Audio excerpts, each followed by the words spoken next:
If you're going into the soft serve business, there are a couple of key things that can set your business apart from the rest. The first is the machine or machines you use. Nothing beats quality, so choose a machine that has the ability to continuously put out a good product. And speaking of product, the real star of the show is the soft serve ice cream itself.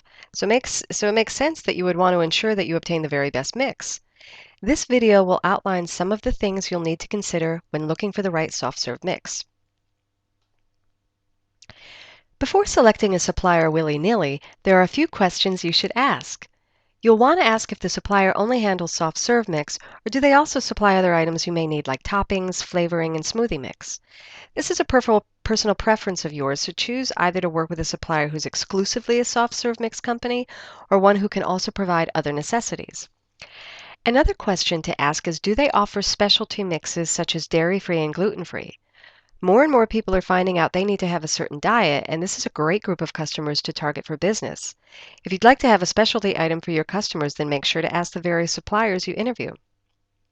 And finally, you'll need to ask the minimum order number and the shipping costs.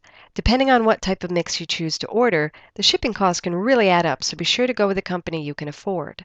Also, each company will have a different minimum order they allow.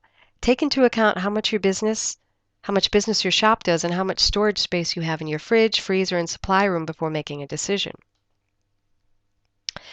The last piece of the puzzle you'll need to figure out is whether you'll want to use a powder mix or a liquid mix.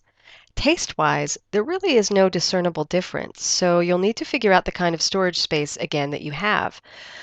With powder, you can easily store a box of mix under your desk in your office for a whole year and it would be absolutely fine. With liquid, it needs to be refrigerated, and that will require you have a large refrigerator unit with plenty of space. Selecting your frozen yogurt mix doesn't need to be difficult if you take the preceding points into account.